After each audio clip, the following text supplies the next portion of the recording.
বিশ্বের বিভিন্ন দেশে ঘুরে পাসপোর্ট স্ট্যাম্প নেওয়া ছিল ভ্রমণকারীদের কাছে স্মৃতি ও পরিচয়ের অংশ।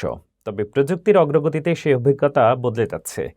ইউরোপীয় ইউনিয়ন নতুন ডিজিটাল এন্ট্রি এক্সিট সিস্টেম চালুর ফলে শিগগিরই স্ট্যাম্পের জায়গা নেবে বায়োমেট্রিক তথ্য ও স্বয়ংক্রিয় স্ক্রিনিং।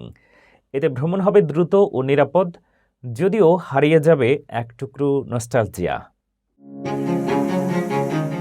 ভ্রমণকারীদের জন্য এক সময়ের প্রিয় রীতির মধ্যে ছিল পাসপোর্টে স্ট্যাম্প নেয়া। প্রতিটি স্ট্যাম্প ছিল নতুন দেশের স্মৃতি ও ভ্রমণের প্রমাণ। তবে আধুনিক প্রযুক্তির অগ্রগতির কারণে এই ঐতিহ্য ধীরে ধীরে বিলুপ্তির পথে।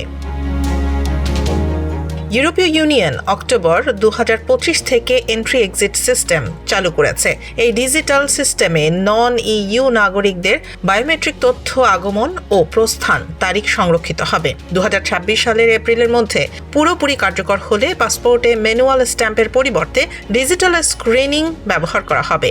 এটি ভ্রমণ প্রক্রিয়াকে দ্রুত, নিরাপদ ও আরও কার্যকর করবে।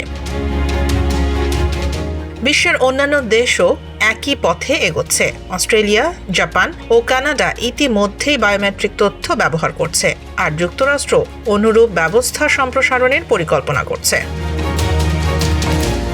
পাশাপাশি অনেক ভ্রমণকারী স্ট্যাম্পের সেন্টিমেন্টাল ভ্যালু মিস করবেন। লন্ডনের রিস্টিনা নাবোসনি বলেন, স্ট্যাম্প শুধুই প্রবেশের প্রমাণ নয়, এটি ভ্রমণের স্মৃতির চিহ্ন। তবে কিছু ভ্রমণকারী যেমন জর্জ সালাস গুয়েভারা ডিজিটাল প্রক্রিয়া সময় বাঁচানোর কারণে খুশি। যদিও স্ট্যাম্প হারানোকে কেউ কেউ দুঃখজনক মনে করেন, অন্যরা ভিন্নভাবে ভ্রমণের স্মৃতি ধরে রাখার পরিকল্পনা করছেন, যেমন ফ্রিজ, ম্যাগনেট বা অন্যান্য সুভেনির সংগ্রহ।